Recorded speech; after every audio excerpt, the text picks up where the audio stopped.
Date April 18th. If everyone could stand and pledge allegiance. I pledge allegiance to the flag of the United States of America and to the republic for which it stands, one nation, under God, indivisible, with liberty and justice for all.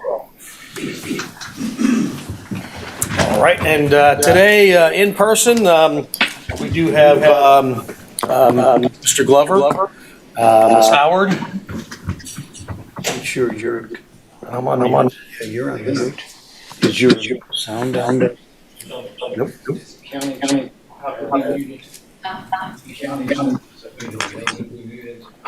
You should have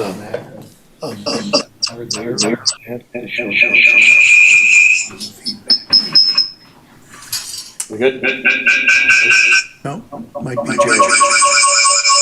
I'm leaving. I'm muted. Okay.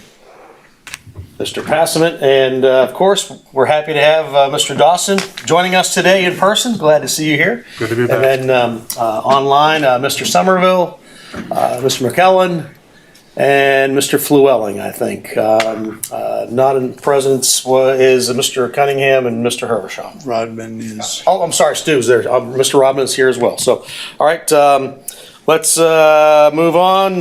Public notice that this meeting has been published, posted, and distributed according to FOIA. If I could have approval of today's agenda. So moved. I'll second. A second. Thank you, Mr. Dawson. Without objection, we'll move this forward. Is there any objection to today's agenda? Seeing no objection, let's move on to approval of the minutes for March 21st, 2020. If I could have a motion for that, please. I'll make a motion to approve the minutes. All right, thank you, Ms. Howard, and seconded by Mr. Dawson. So without objection, we'll move on with the approval of those minutes. Seeing no objection, those are approved. And now it's time for our citizen comment. 3 minutes for anyone that's interested. Is there anyone out there that has responded, Ms. Sarah? No, sir. All right, is anyone in the audience that would like to speak today? Seeing none, let's move on then to number 7 on our agenda, which is our update from our Assistant County Administrator for Division Update, Mr. Dale Butts. Mr. Butts. Thank you, Mr. Chairman. Good afternoon, everyone. Just a few noteworthy items about what's going on within the Finance Division, and then you're going to hear from a couple of our folks firsthand here in just a moment. Beginning with our HR department, we have several job fairs, career expos that are coming up this week and in the weeks to come. April 20th at TCL for professional or legal professionals. I believe our Clerk of Courts department is participating in that one. HR will be at Battery Creek High School on April 21st. Estill Job Fair, sponsored by South Carolina Works, on the 26th. In Hardyville at Agape Family Life Center on the 27th, and Beaufort Jasper Academy of Career Excellence on May the 13th. So appreciate Scott Marshall keeping us updated of job fairs and career expos that are going on. We have several of our departments that participate in those. In anticipation of a successful third and final reading of the ordinance amending the FY22 budget, HR staff has been preparing necessary data to execute payments to employees, and will certainly update salary information as needed. Mr. Marshall also tells me that they anticipate the open enrollment for insurance to open around mid-May, and they're finalizing the dates with the benefit services provider. In our licensing department, a reminder that businesses that operate within the unincorporated boundaries of Beaufort County must renew their county business license by April 30th or face late penalties. Renewal information and forms have been mailed to all business owners. The standard license year in South Carolina runs from May 1st through April the 30th. One item I wanted to mention that the Assessor's Office and the Register of Deeds Office are collaborating on is jointly providing another layer of fraud protection by contacting the grantor of any quitclaim deed that comes in that is not prepared by an attorney. That's to ensure that the individual did indeed convey the property. So they will contact that individual. And this is in addition to the subscription property fraud alert that we already have in place that you guys approved last year. So that's already available to our citizens. This is just another proactive layer that those two departments are putting in place that as deed fraud has become a real concern for a lot of folks, not only here but around the country. Our procurement services department has now trained more than 30 employees through the meet and greet events. Some of you have taken those events in, and that has been taking place over the last month. There are 2 more scheduled for the remaining Thursdays of this month, with a possible makeup date in the future for those who have been unable to attend to this point. And then a reminder that our second budget workshop will be taking place this Thursday, 10 a.m. right here in Chambers. And if you guys don't have any questions for me, that concludes my update. Let me just put you on the spot real quick and go back to the fraud alert, because I know Yeah. that was something that came from Ms. Walls. I think that she brought that to us. And so real quick so everyone knows again what we've done and what that does. This one is the Register of Deeds office put in place a fraud alert system as part of our software about a year ago. That was very popular with our citizens here in the county, our property owners. That's a subscription service. You'll get notified anytime that there is any transaction involving your property, which 99% of the time you're going to be aware of it. But just in case there's something comes across that you're not aware of, you get an alert through email.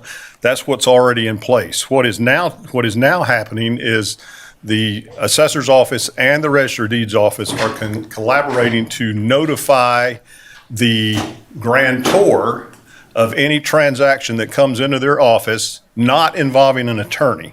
That's really where most of your fraud could take place anyways, if it's a handmade deed or something like that. And just to make sure, and if that person comes back and indeed says, no, I did not convey the property, then they'll stop the process right there. That's Very what good. this is.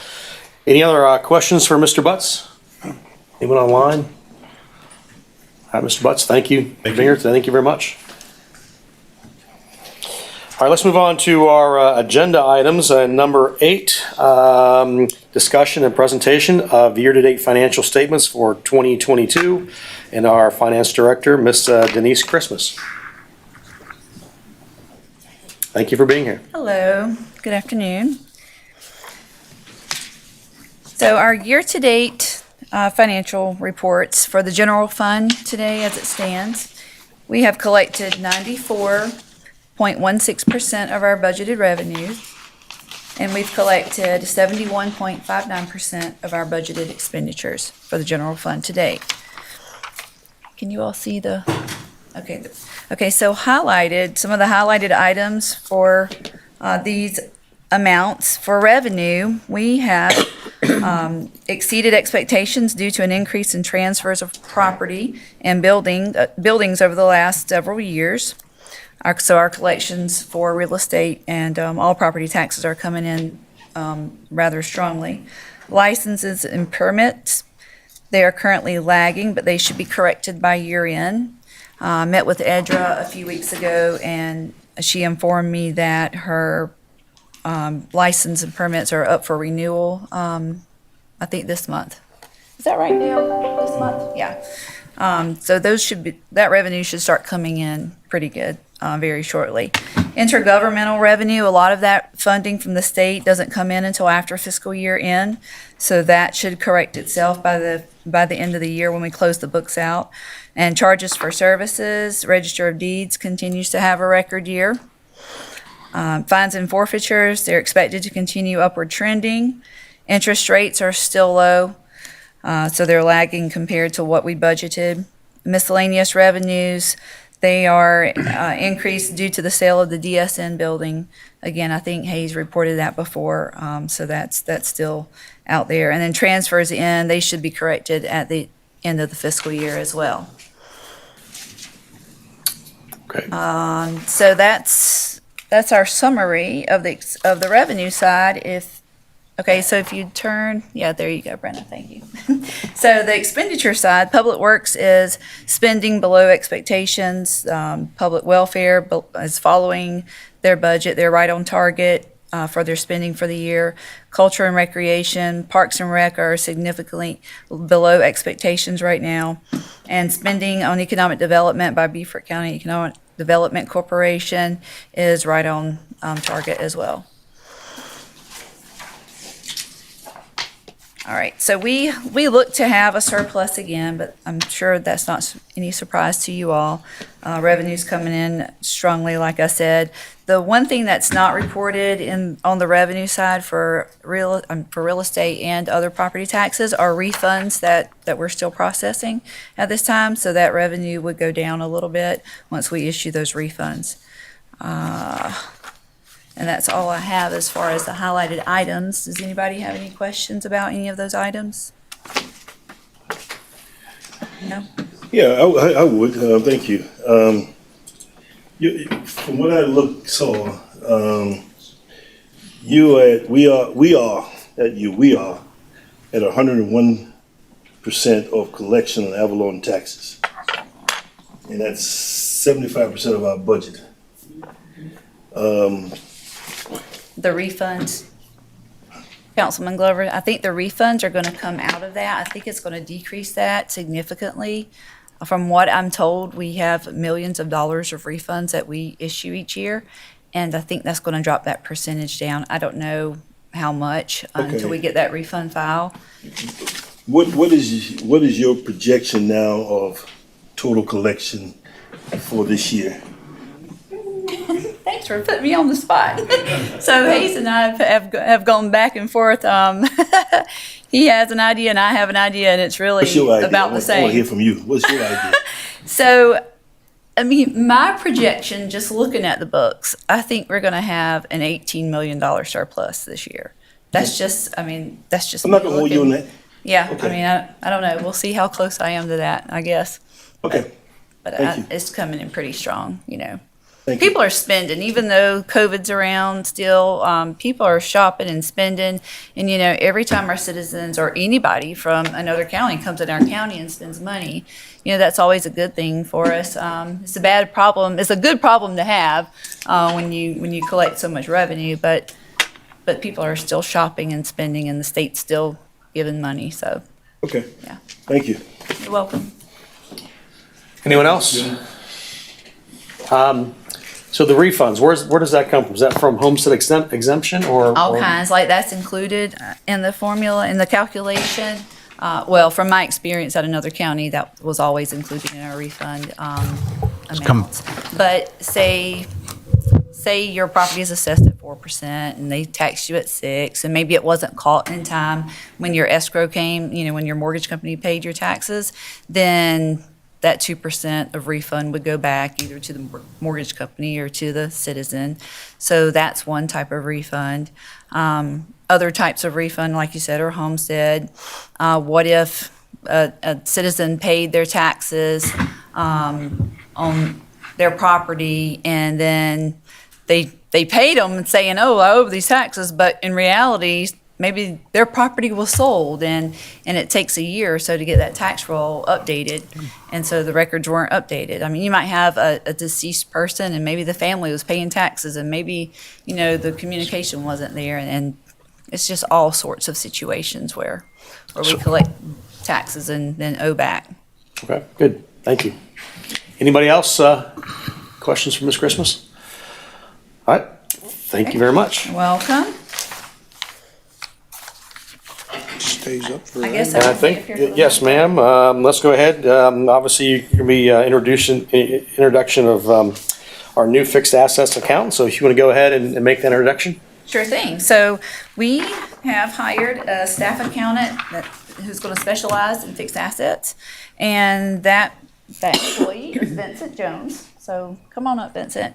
So Vincent, he worked for us in the IT department, and then finance took him over into accounts payable, where he excelled and showed interest in the fixed asset position when it was open. So we promoted him within, And he's done a great job so far, and I know this has been an area of concern for the county, and I just want you all to know that I believe strongly in recording and reporting these fixed assets and making sure that everything's accounted for. I myself used to be a fixed asset accountant in Orangeburg County, and I physically put my hand on over 8,000 assets. I had to tag them, and oh my goodness, it took about 2 years to get all of them touched and recorded, but that was a big undertaking, and I know how important it is. So we've tasked him with the job of starting a new process and procedure in the county, and he's going to tell you a little bit about it. Great. This is Mr. Mr. Jones, thank you for coming today, and obviously, we're glad to see you promoted within, so it's an exciting thing, so go ahead. Yes, sir. Yes, sir. Good afternoon, everyone. I've been with Beaufort County for about a year. This is actually my third position in Beaufort County.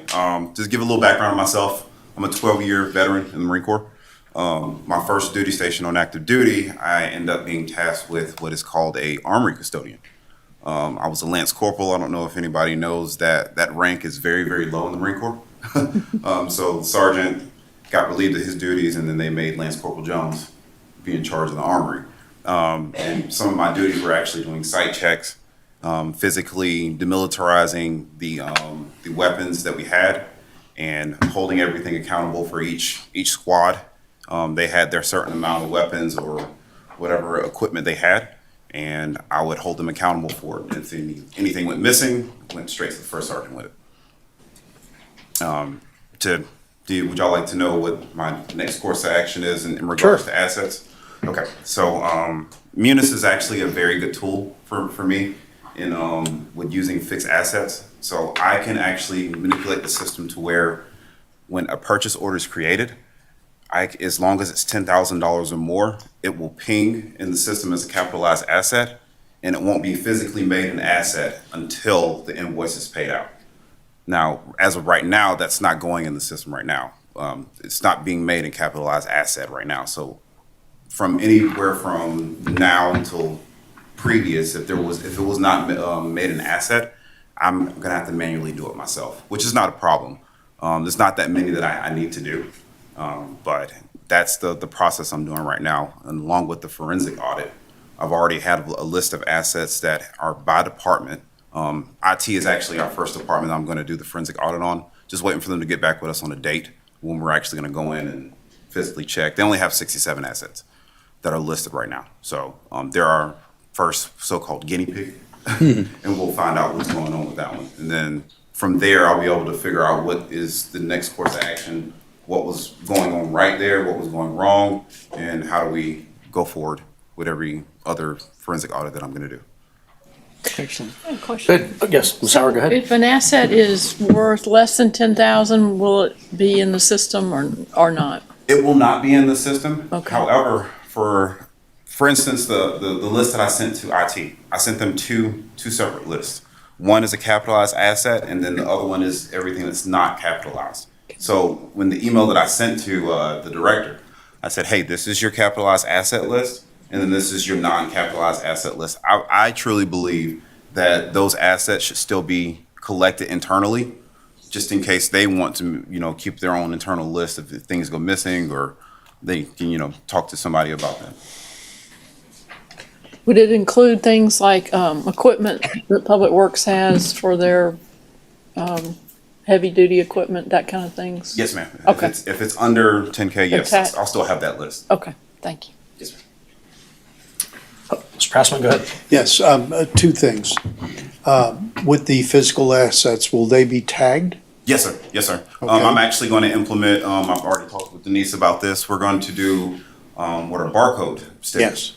And I've already talked with the help desk with Munis, and they can actually put a program on our iPhones, and I can scan those Oh, assets. fantastic. Yes. Yes. And, the physical assets, that's important, but it's also good for insurance purposes that we know exactly what we have. Yes, sir. Okay, great, thank you. Good job. Every department in the county will be audited. Yes, sir. That does have capital assets. Yeah. There are some departments, I've already ran across that when I ran my reports. Not every department has capitalized assets. Okay, all right. Very well. Mr. Hervishon, go ahead. Thank you. Great to have you on the team. Thank you for the presentation. The one thing that you said that kind of caught my ear was that there's only 67 capitalized assets in the IT department. Seems low. That's as far as what I'm tracking. Yes, sir. Okay. Do you have a sense of how many it should be? No, sir, I do not. Okay. Thank you. Yes, sir. I'm gonna jump in on Good. that. Just to follow up with that answer and the question that you just posed. So the IT department, so capital assets are 10,000 and above. And so Hayes just found an ordinance that was passed back in 2018, adopted 2018-57. We always thought it was 5,000 or greater. And then he came across this ordinance where it was approved at 10,000 or greater. So that kind of changed things for us, and it shrunk our capital asset list tremendously.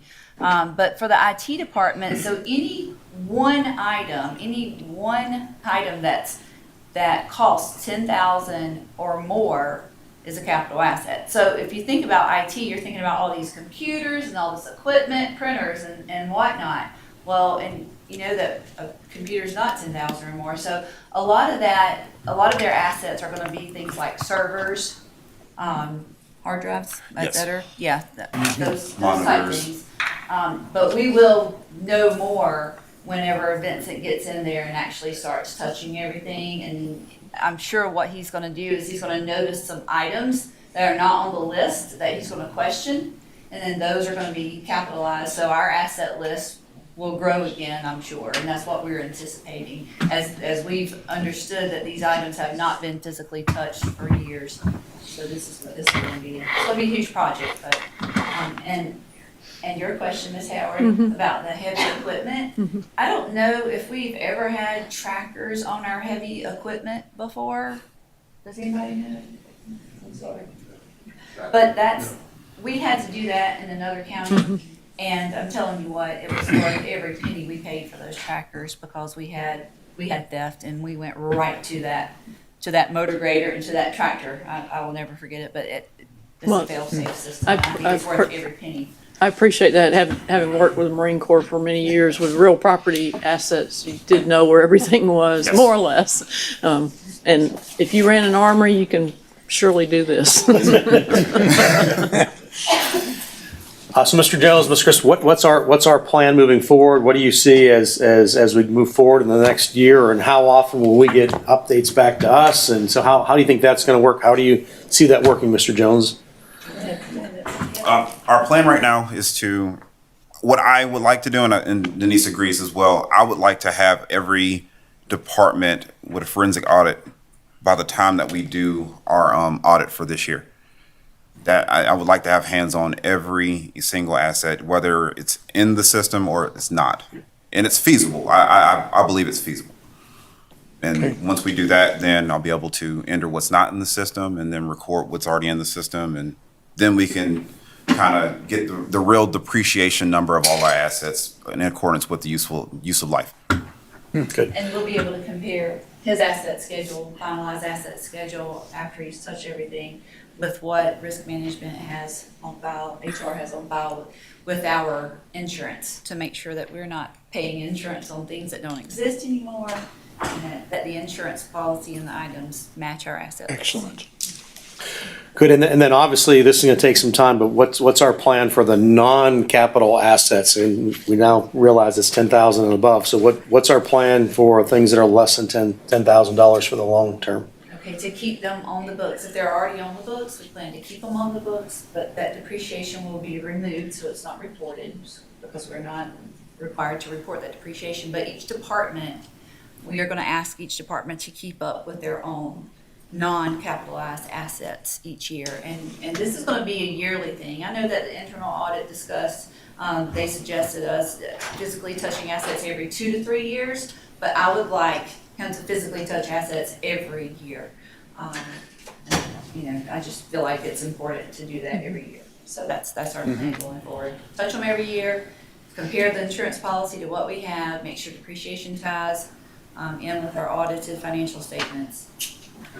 And maybe install trackers, or ask you guys to bringing us those trackers with heavy equipment and such.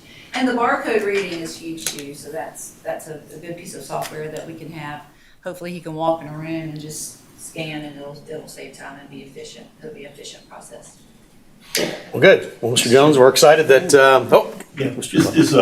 I appreciate you, Mr. Jones, taking on this task here, because I know it's going to be a lot of work, and I think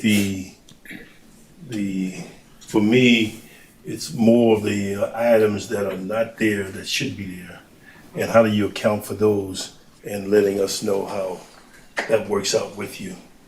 In reference to if I have an asset on the list and it's not located, I would follow my chain of command. Obviously, I'll go to Denise and let her know what's going on, and then from there, that's out of my pay grade, and y'all handle it from there. Appreciate that. Yes, sir.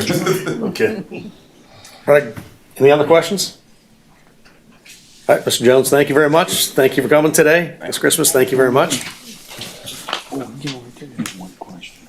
I assume he's going to track buildings and land as well as part of the whole process. Yeah, we could probably figure that out. That might be something, but yeah. All right, presentation from the Small Business Development Center Director Martin Goodman for this year requesting funding for the 2023 budget. Good afternoon. I just wanted to do a brief introduction. We have about 3 or 4 budget presentations for fiscal year 2023. We're going to start with Mr. Goodman, and then we'll have 3 fire chiefs here today. The other 2 were not able to make it by this deadline due to their commission meetings, so they will be presenting at your May Finance Committee meeting, and then we'll have 1 more from Beaufort, Jasper, Hampton Comprehensive Health. But without further ado, here's Mr. Goodman. Mr. Goodman, thank you for coming today. Go ahead. Thank you very much. Floor is yours. And also with me is Pat Cameron. Pat is our consultant down in the Hilton Head area. So we have 2 offices, one here in Beaufort and one in Hilton Head. First of all, good afternoon, everyone, and thank you for allowing us to come and speak to you today. And then beyond that, thank you for your support that you've given us over the years, and we really appreciate that. For those of you who may not know about our program, the SBDC, or the Small Business Development Center, on a national basis, we're a federal and state program. We are part of the SBA in that we are a resource partner of SBA. Our program is a grant-funded program, so the funds that match the federal funds, in order to get the federal funds, we must match the state, the match. And the state does some, and certainly y'all have been doing some funding as well, and we appreciate that. The SBDC does business consulting. We do one-on-one business consulting. All of our consulting is confidential, and the information is protected by federal law. So our clients can come and see us, and we can discuss their business ideas, whether they are what we describe as pre-venture or startup client entrepreneurs or existing business. So they can feel confident that their information is totally protected. And any clients that we mention here today are ones that have given us written permission to use their names. Right, no cost. Ma'am? No cost. Yes.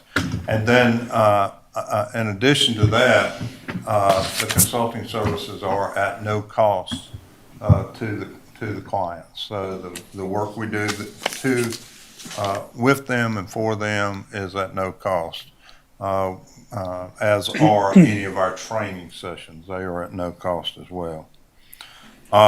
We are an economic development partner of Beaufort County. We work with John O'Toole and Charlie and the Economic Development Corporation. They refer clients to us, and we try to assist them when they refer those folks to us. We have a great mix in Beaufort County. Pat and I see both existing clients and we see startup pre-venture entrepreneurs. And it is a little weighted heavily toward the existing businesses, which is, where we can have the most impact, and then we also work with the startups. We also participate in training events. We do, Pat and I both participate, excuse me. And then I do a hurricane preparedness, disaster planning training event every May. Ours this year is scheduled on May 5th. It's a webinar, and we go through disaster planning for businesses and helping them understand the importance of a disaster plan, to understand any impact that any disaster, whether it's, we automatically go to hurricanes here, but there's also, other types of disasters in a business, from floods to a fire. We talk about active shooter, and then, of course, over the past 2 years, we've had to add to that the effects that a pandemic may have. Some of the things that, one other thing is on our website, as we do webinars across the state, they are all recorded, and they are available on our website to anyone to go and watch, and of course they're at no cost. So on a variety of topics for business owners and prospective business owners. Some of the things that Pat and I do on a regular basis with clients or folks that contact us, we answer a lot of general business questions. There are a lot of people right now interested in starting a business, so we're answering some of those questions. We assist clients understanding licensing and how that affects them, and as with some businesses, if they're operating in the total entity of Beaufort County, they may have to have as many as 5 business licenses. So we try to make sure that they understand that and they're complying with the laws and rules that they need to go by. We answer a lot of questions about business funding. A lot of people are interested in how they can get money to start and grow and work within their business. We assist clients in preparing a business plan and a financial projection. The projections are 3 years projections. That's what banks and if they're getting SBA program funding, that is a requirement of 3 years projections with good assumptions and a source and uses. Pat does an excellent job of assisting clients and helping them write their written business plan to support the loan request. In the past 3 years, Pat and I both have been extremely busy with business acquisitions. That is a really hot item right now. A lot of people are looking to purchase an existing business, and so we have had some successes. One of my clients that you may have gotten an email from, Barry Wilson, who recently purchased Muir's Printing back in 2020, and converted it to an Alpha Graphics franchise. He's doing very well and following that legacy of that business. So there's a lot of activity. That's kind of fueled by the fact that the banks are very interested in doing financing for acquisitions. So we assist those folks and get them and answer questions a lot about how the acquisition is going to work, helping them structure some things as they might need it. We assist with HR questions, and we assist with marketing, helping clients understand marketing in today's world, especially with social media marketing, websites, and that sort of thing. Pat's going to tell you a little bit about how we reacted to COVID once that hit back in 2020. Good afternoon, and I'd like to thank you also for your funding that you've given us in the past years. It's very much appreciated. During COVID, we were very busy. The government came out and was offering PPP money to to small businesses, Paycheck Protection Plan money, and they were also offering, well, what was referred to as EIDL, E-I-D-L, which stands for Economic Injury Defense, no, disaster loans.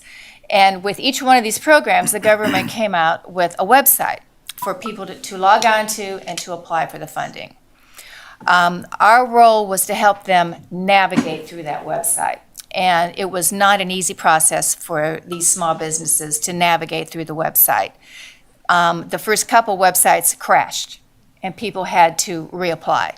And the way the websites were set up, it just wasn't easy for a small business owner to just get on and put in name, address, password. I've been here for 5 years, please give me money. I mean, they had to answer questions about their finances, and they didn't always have those answers. They didn't have complete books, or else they had to contact their CPA, or they had to find past tax returns. And then they had to upload tax returns to the website. So it was wonderful that the government was making this money available to the small businesses, but it was not an easy process for them to apply for. And then after they applied for it, there were questions, follow-up questions for when am I going to get my money? And did I apply for it right? And they sent me this email, and what does this mean, Pat? What does this mean? So we had to help them troubleshoot through the whole process. And we had long days, long hours. We heard from people we had never heard from before. People were calling the SBA office in Columbia, and the SBA, and they were referring them to us. Our local chambers were referring people to us, and then people were getting on the websites to learn how to apply for the funding. And then at the end of the webinar, they referred people to us. So we were getting emails and phone calls, and Martin and I were on the phone to each other early in the morning saying, I would say, how did you respond to this question? What should we tell them to do? Because we were learning how to do it. And so it was, anyway, it was a very time-consuming process, but it was very worthwhile. It was very rewarding for us to see the small business owners that we helped get the money, which really did help them through, a very difficult time, as you know. I'd like to follow up on just a few things that Martin said. When I describe to people what we do, I tell people that we're part of a network of business consultants. We're in all 50 states. There are consultants like us. We're in all 50 states. And we're associated with universities in all the 50 states. Obviously, Martin and I are with the USC system, but also Clemson has this service, State College in Orangeburg, and Winthrop. So there's business consultants like us all the way through the state of South Carolina. And it is one-on-one business consulting. What we talk to people about depends. It depends on where they are in their planning process. Everyone's different. And I tell people that our services are confidential and at no cost to them. I tell people I'm your tax dollars at work. And I always get a chuckle from that. They like that when we tell them that. And I did have several of my clients write you letters. I hope you got them. This past and the handout that was displayed up there, some of the numbers up there came from, and we have permission to use these to talk about these clients. Apple Appliance on Hilton Head, and we help Symbios, which is medical related. They're a doctor's office, and they've created lots of jobs, and they're going to have big sales this year. There were let's see who else wrote. New York City Pizza. I think he has 6 restaurants in this low country area.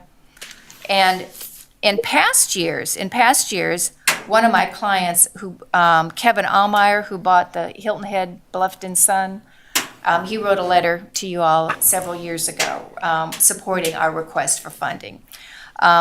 Charlene Gardner in Bluffton, she has Four Corners Framing.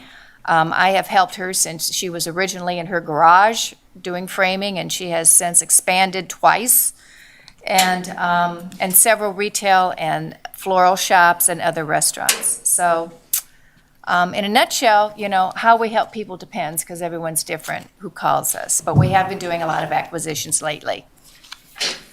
And Pat and I have a unique approach in the last few years. a lot of the larger acquisitions especially, we take a two-pronged approach. She works with them on their business plan, I work with them on their financials, and that way we work concurrently so that the client's loan package can get done quicker, which in today's market now is going to enable them to get into a locked-in interest rate as rates are beginning to rise again now. So we work very well together, and the client works with her and me and is able to get their program together. As you see from the pass out or the handout that was in your packet, we served 225 clients last year, and we assisted clients with 22 business starts. That capital that it required to do all the activities that our clients, including the acquisitions, the new businesses, was a little over $14.7 million. And that's both equity and loans. And we assisted clients in creating 127 jobs in the county. So we had good numbers, and these in these numbers that we report, the only way that we can report them into our database system is the client has to sign a document giving us attribution that we assisted them and that the information is correct. And then our regional supervisor approves it, and then we're able to enter it into our database to capture it. Yeah. And I think it's important for you guys to know that we work with all sophistication levels. You know, we have been fortunate that we work with existing businesses. You know, these people that have been in business a long time, maybe they're thinking of buying another business or expanding. And then we work with people who haven't a clue of what's going on, but they have a dream. You know, and so for those people, we don't necessarily look to get them into business, you know, right away. But what can we do to help them so they're going to be prepared to start a business and be successful in the future? And sometimes they need more experience. Sometimes they need to figure out how to get the money. You know, they need to work on their credit rating. They need to get collateral. I mean, it just varies. So, but it's all sophistication levels. You know, and it's really rewarding to help those people who are starting small and then watching them build their businesses and reach their dream. Great. Any questions? Anyone else? Very good. I have one question. The 22 startups, were there any young people in there? Were there any 20-year-olds that started businesses with your help? Most of them were? I didn't. Most of them were late 20s. Okay. They were more traditional businesses. We didn't see as many tech businesses. Most of them were more traditional businesses. Retail service. Yeah, most of them are that have the numbers on there. But a few of the startups, people are starting things out of their home, you know, and doing things on the internet. You know, we help them, you know, with marketing, licensing, you know, making sure they have all their business license and they have, you know, everything they need. We help them set up their LLC. Moving companies, I've helped some people, you know, they help move stuff and storage. And they can tend to be younger, definitely younger, yeah. But the younger people usually don't have the wherewithal to go borrow money to buy a business, you know, or to go, you know, or to go start a restaurant and sign a lease. You know, they just don't have their act together yet, you know. But yeah, and one of the keys to success is to start small. So I encourage people to start small. I like it when they start small, you know. Well, great. We appreciate all you do. Mr. Goodman, Ms. Cameron, thank you for coming today. We do appreciate your time today. So thank you. I just want to again. thank Mr. Goodman. I've used Mr. Goodman several times, and he's been very helpful, and I just want to publicly say thank you. You're welcome. You're welcome. It's a pleasure working with you when we were working on the Gulf Farmers project. Yes. Great. Thank you. All right, so let's move on then. Ms. Pinky, go ahead. Okay, so we have 3 fire districts with us today. We have Bluffton Township here, and we have Daufuskie and Sheldon online. We're not going to throw Chief Camparetto to the fire first. We'll let Chief Buddy Jones go first with Sheldon Fire District. Chief, there you go. Chief Jones, welcome. And Good afternoon. Can y'all hear me okay? yes, sir. Okay. I'm here to present the Sheldon Fire District budget for fiscal year 2023. First, I want to go over the expenditures. Salaries are $961,398. Benefits $425,320. Purchase services $260,610, and supplies $6,000, for a total budget of $1,653,328. Now, our debt service will remain the same as last year. Our operations actually are the same also. The biggest increase in our budget this year is the salaries. We've looked at our pay scale. We had to make some adjustments to that, not only for retention, but for recruiting. And it come out to about a 5% overall. And if you've got any questions, I'll ask them. You can ask them at this time. Any questions from, I can't see if anyone online speak up. I can't see if there's a question. Actually, I do have a question. Yeah, Mr. Falun, go ahead. Thanks. Buddy, thanks for showing up today and talking to us about it. I'm wondering, do your projections include any increases in the mill value in your fire district?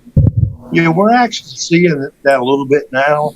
But one of the reasons why I think we're seeing that, we took over the 710 district. We've been covering.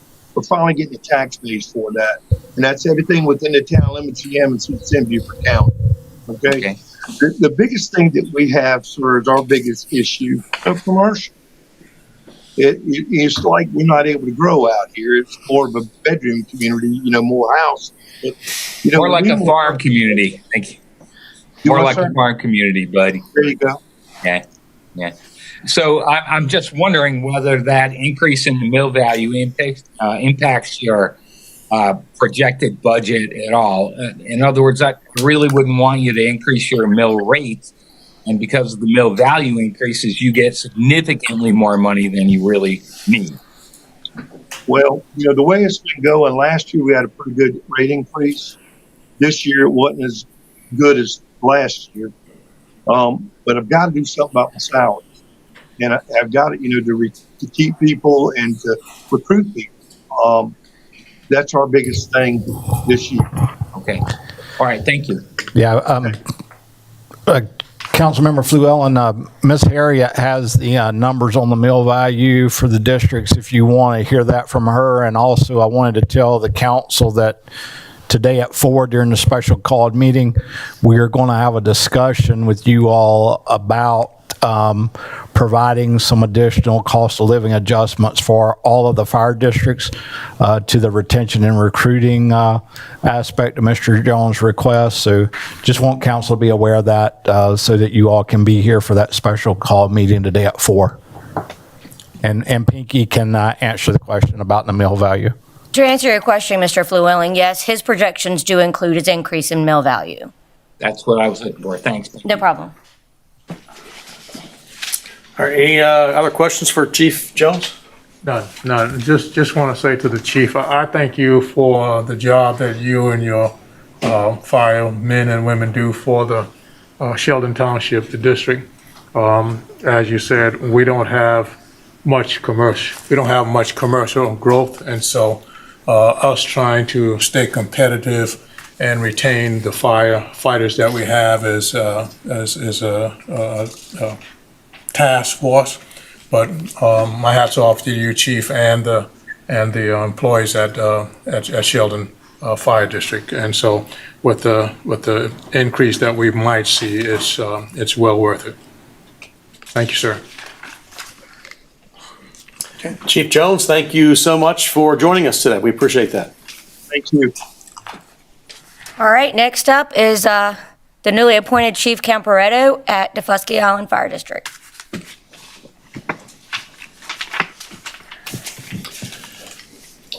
Go ahead, Mr. Chief Camparetto. Can you hear us? I think you're on mute, maybe?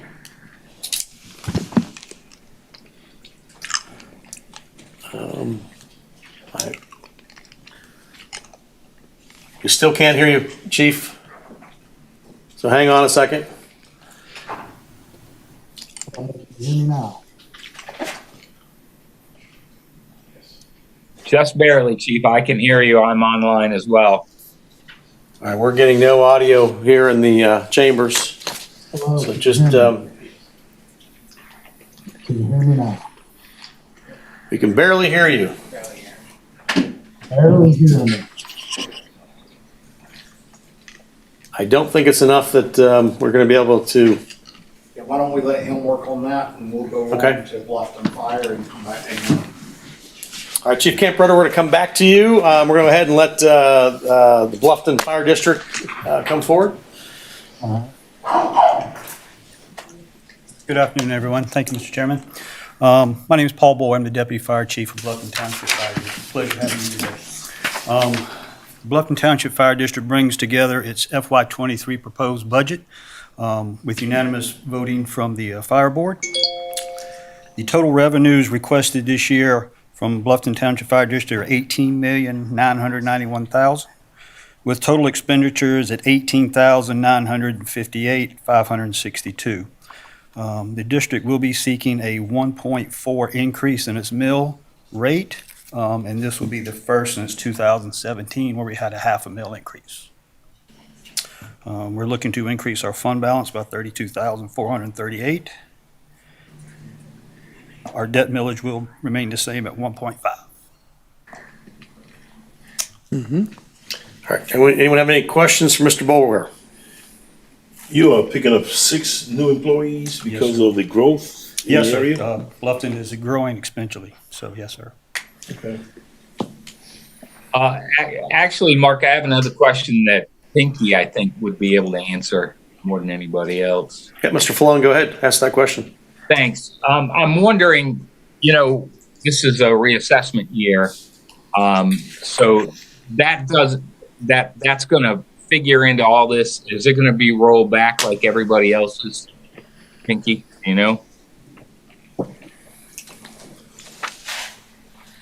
I'm not 100% sure. I think Ebony Sanders would probably better suited to answer that question. I think the reassessment is in 23, 24, correct? 24, 25, I'm sorry. I think it's this year. No, it is this year, but it doesn't go into effect until next year. Until next year, I'm sorry. Okay. All right. So get those increases in now, I guess. All right, anybody else online that has a question? Mr. Bull, I apologize, your official title is? Deputy Chief Boulware. Thank you. I'm sorry that I didn't know that. I should know that. Don't call me late. Thank you. Any other questions for Assistant Deputy Chief Boulware? How about that? Seeing none, Paul, we appreciate you being here today. Thank you, Chief Thompson, for coming as well. We appreciate that. Thank you so much. All right, let's try again with Chief Camparetto. Can you hear us now, Chief? I can hear you fine. Hopefully you can hear me now. We can barely hear you. I can hear you. Is everyone else on council able to listen? Yes. Okay, yes, so go ahead. We can hear you. Well, sorry about that, folks. I'm Shane Camparetto. I'm the new appointed fire chief on Daufuskie Island. I hope everyone had a great Easter. The last 2 budget years did not have an increase due to COVID and the request of the county. The Daufuskie Island mill value actually decreased last year. With the decrease in the value and the millage rate increases, VIFD reoperated by withdrawing funds from the reserve fundage. That happened the last 2 budget seasons. With unanimous approval of the commissioners, we are requesting a 4 mill rate increase to 66 mills. It sounds like 4 mills is a lot, but when you look at the numbers, this increase for homeowners will add additional $16 per $100,000 value home. If you look at a $250,000 home, that will increase to a $40 difference. This will give the ability to get us back to full staffing with 4 firefighters per shift, which is an OSHA compliant for the 2 in, 2 out rule. This proposal will adequately staff and educate our department, a properly equipped and maintained fleet to best serve our residents. Any questions? Any questions of council? Have him explain to me, he has an increase in salary? I do have an increase in salary honoring the 5% COLA, which is recommended. And also we fixed the pay plan to have a step promotional process to make longevity and be competitive with area departments. We only have actually 4 going to be going through a promotional process. The rest is get people inside that pay plan and to hire the 3 additional firefighters that we need. So I think if I'm listening correctly, you had a 5% COLA? Is that what was said? That's included in this? Yes. That is included in the budget. We did have an increase on our millage rate. It yielded about $1,500 per mill. But one mill is worth $20,000 compared to when you look at the other millage rates compared with the other departments. So this total millage rate will give us an operation increase of $81,000. All right, if everyone heard that, it was for every mill, there's an increase of $20,000, and so at 4 mills, that'd be $80,000 increase.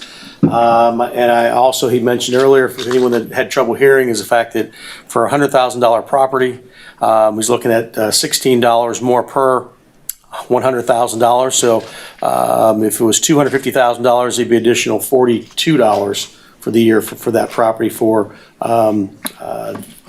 so again, Mr. Chairman, the big thing is adding the 3 firefighters to get us back to full staff. Yeah. My question was really on his fringe benefits. It went down. So I want to make sure that the numbers are good. The benefits, we anticipated a 1% from 1924 to 20% for retirement. That's nothing we have control over. But when we went from a broker to the state ran healthcare, and we was able to drop our price pretty good to be able to give us these 3 firefighters and actually give our firefighters better benefits. So, and that was fully staffed. We're paying $30,000 less than we did with a less staff force by shopping around and changing our health benefits. Yeah, we'll make sure that we get with the chief, with Daufuskie Island Fire, and make sure all those personnel benefits and numbers are correct before we get into the actual budget adoption phase for them. That's something we probably need to get with him on to assist with that. So, thank you, Mr. Greenway. Any other questions for Chief Camparetto? All right, seeing none, thank you, Chief, for joining us today. We appreciate your time. Thank you. Mark, if I might make a comment, I don't believe the numbers that we've seen today account for the increase that Ms. Christmas at the beginning of the meeting told us about, that the revenues are substantially exceeding the expected and what our present mill values, our mill rates had been able to receive because of construction, because of changes in ownership and, point of sale reassessments. So I'm hoping that as the process moves forward, that the increase in the mill value that's not accounted for in their budget actual column, that their budget received or budget actual column that they've got, that those numbers get adjusted and we get a better look at each of the mill rates that are being requested.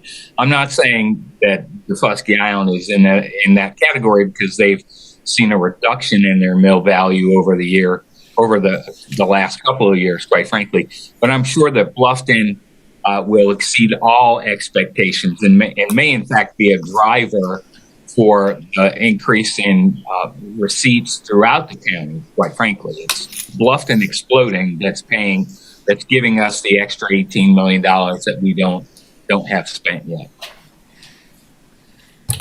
Yeah, we will. Administration's aware of that. We'll work with the Daufuskie Island Fire and make sure we get all of this stuff aligned.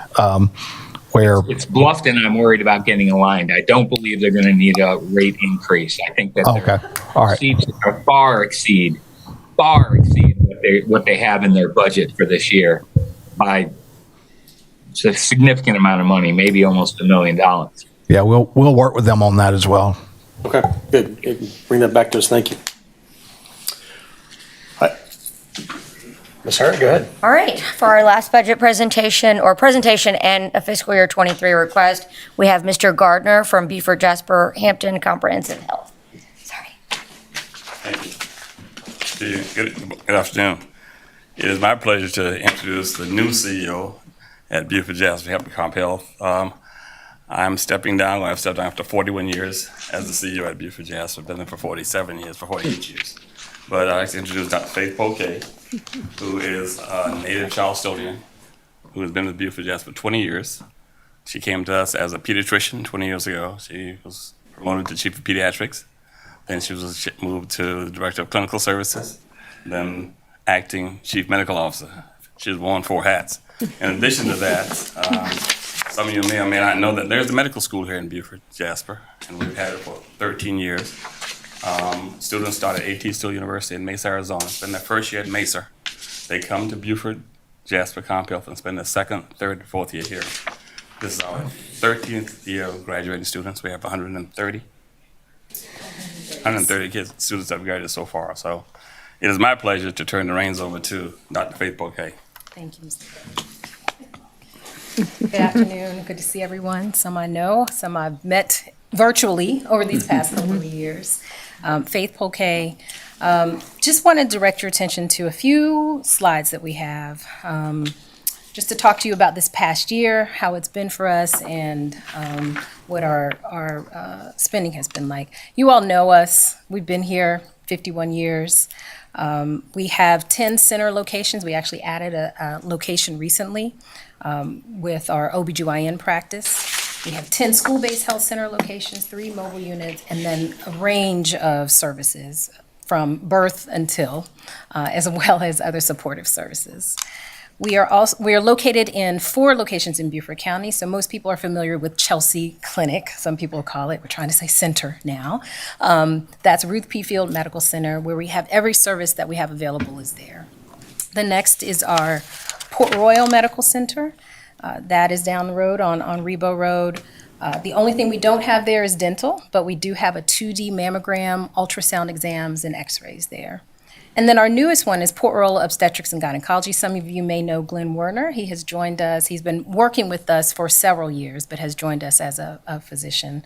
And we provide obstetric gynecologic care, and then some other services for women, which provide mammograms and pap smears. The next is St. Helena, Leroy E. Brown Medical Center. We're most known for our agricultural worker program there. And then Sheldon, the Elijah Washington Medical Center, where we have dental, pharmacy, and then all the other services. So in 2021, we served 13,550 patients with 48,000 annual patient visits. It's actually still really down from where we were in 2019. We're expecting this year to be a lot better. Hopefully we'll get closer to that 17,000 patients and be able to cover some of those patients we haven't seen in a while. We have about 280 employees on staff. In Beaufort County, 60% accounts for 60% of the patients that we serve. So out of our total patients, 60% come from Beaufort County, and 37% of that amount are uninsured. On the next slide, we have the total charges, and there's a little typo here. It's that 10 million is for all charges for Beaufort County. About 2.7 million is the charges for the uninsured in Beaufort County. And these charges include all the things that are listed there, including pharmacy services, inpatient at Beaufort Memorial, which would include our obstetrics and gynecology services. And one of the things I want to direct your attention to is this value and impact. So you should have that in your packet, but we get this from Capital Link. Our primary care association compiles this for all the community health centers in the state so that we can show you what the economic impact is of Beaufort Jasper. One big thing, the savings to the system, and this is across the board for community health centers. We're able to do it, provide quality, affordable, comprehensive care, but at a lower rate. So our costs are 24% lower cost for Medicaid patients, and then about an $8 million savings to Medicaid for the services that we provide. 376 total jobs, including at that time 236 health center jobs, but we also impact 140 other jobs around the community. And then the annual tax revenue is about 5.5 million, and then the total economic impact is 43 million. And then this talks a little bit about the patients that we serve. 99% of our patients are low income. So that means 200% of poverty or less. We serve about 25% of our patients are children and adolescents. And then 83% are from an ethnic or minority. Let me go to the next slide. So this is how it breaks out for Beaufort County in terms of insurance type. 37% are self-pay or uninsured, and then we have all the other services, Medicaid, Medicare, and then some of the commercial insurances.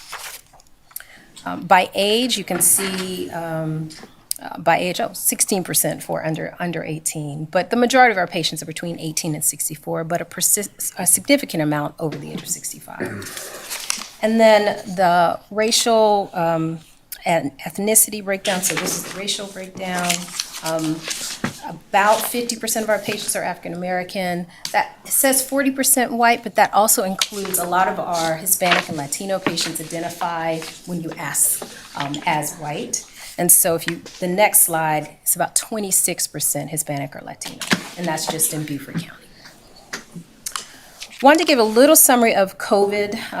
When we came before you last year, a lot of our efforts were based on testing. So we were out in the community in 2020 doing a lot of testing, a lot of drive-through testing. In January, that shifted to vaccines. And we were one of the, I'd say along with the hospital, largest providers of vaccines in the county, as well as in the Tri-County area. To date, we've done 16,954. That was as of last week when I did this presentation. So we're over 17,000 doses now. And as you can see, we have every type of vaccine: Pfizer, Moderna, Johnson & Johnson, and one of the rare ones that do have that, because we knew our patients, we wanted our patients to have a choice. We started out with Moderna, but as things went along, the children were able to get Pfizer, and then Johnson & Johnson just wasn't available, and some people wanted that. The next two slides, this is so we did vaccine events around the county. And the ones that say Chelsea Medical Center, so that's in Okatee. We started out there because we could kind of control that area and have people come. We started with patients, but also invited the community. So each time we would have more and more people able to come. We went to other events, Sheldon, St. Helena Medical Center, where we had these drive-through, kind of like we did with our testing, these drive-through vaccine clinics. And as the time wore on, you can go to the next slide, the demand decreased some until boosters, and you'll see them kind of pop up. And then in the fall, we decided to really go out to the people. And so we went out to Hilton Head, and we did some vaccine events in the communities of Hilton Head. We even went to some resorts because we knew that there were people there who wouldn't necessarily otherwise be able to get care, people who might have been here on visas. We went to Sea Pines Resort. We also went to Sheldon, Mark Carmel Baptist Church. We even went to the Piggly Wiggly parking lot, and we did a bunch of kids that particular day. And of course, Penn Center, the Boys and Girls Club of Hilton Head, and also Bluffton. And so in that time, we were able to do over 3,000 vaccine events around the community. Some of the highlights, we were able to get our operations back fully functional. During 2020, we had to consolidate our sites just to be able to get our arms around it. Having 9-10 sites around 3 counties, we didn't have enough PPE, we didn't have enough staff, especially if people were out. But now we are fully functional, fully operational. We've even, we created a new position. Well, I guess it's not that new. Walmart has their greeter position. So we have our greeters that were at our large sites. We've actually been able to transition some of those folks who were at our doors into the health center and to do other tasks there. We did add St. Helena Elementary School as a school-based health clinic this year, which was something we've wanted to do for a very long time. So we're going to provide medical and dental care there, as well as nutrition and behavioral health. We have a new mobile unit, which we were able to take on the road to do these vaccine events. It has a medical side and a behavioral health side. We hope to be out there a lot more coming up. Our Ronald McDonald Dental Mobile Unit needs help. It is over 20 years old. And we have enjoyed providing dental services to all the elementary schools in Beaufort County up until now. But that mobile unit, we'll have to talk about that in the future, but definitely needs some revamping. And then lastly, this just talks about, more recently, we got COVID test kits. We've distributed over 5,000. We've distributed over 24,000 masks. And then, like I said, we have testing and all the vaccine products available. Two new things that we've done: remote patient monitoring. We actually send patients home with blood pressure cuffs. And we found that during the pandemic, we were not able to keep in touch. You know, there are 4,000 people we weren't able to keep in touch with. Now we have the ability to electronically get their blood pressures, their blood sugars, heart rates, beamed back to us to a dashboard and also to our electronic health record. So that allows the patient not to even have to come in along with our telehealth, but they can still come in. And then we have community health workers who are helping us with a lot of those projects. And I think that is it. If there are any questions, our Chief Financial Officer, Mr. Larry McAtee, is also here. So if there are any other questions that I can answer. Any questions for Dr. Poquet? They do a fabulous job. I had a, Go ahead, Alice. I know at one time before COVID, one of the Sea Island, I think, Rotary Club had a mobile dental unit. Is that still available, or That has been difficult to staff. We had 5 dentists, 3 have moved on. So we have 2 full-time dentists and our dental director now. So a little trouble staffing that. We're hoping we'll have a new dentist that just started 2 weeks ago and another that should be starting hopefully in the next month. So, and you could use them with that mobile unit? Yes, yeah, with our mobile unit. Any other questions? If I might. Ms. Poquet, on behalf of you and Mr. Gardner, I want to thank you, Beaufort, Jasper Camparetto, for the services you provided to the communities in Jasper as well as Beaufort County. You've been a great asset to the both counties during the COVID, the height of the COVID situation. Bringing the vaccines out into the rural communities was a great asset to both counties, and so I commend you all for a job well done. Al, I thank you for the services you provided for the 41 years, and I wish you well in the future. Enjoy your time. Mr. Chairman, I want to just piggyback on Mr. Dawson's comments. Mr. Gardner has been there for 41 years, and I would say that Beaufort Jasper Hampton Comp Health has probably been the best kept secret. But now that Dr. Poquet has taken the reign, and she's been known as one of the up and coming in the state of South Carolina, she's going to take it to another level, building on Mr. Gardner, who's been there for many years. And I just want to say thank you, and I think that with Dr. Poquet in the helms right now, you can rest comfortably in retirement. You're in good hands. You don't need all state. You got her. You're very good. Thank you. Good. Thank you, Dr. Poquet, for coming. We appreciate that. And again, Mr. Gardner, we do appreciate from myself personally, from this council and people of Beaufort County, everything you've done. Thank you. Thank you all.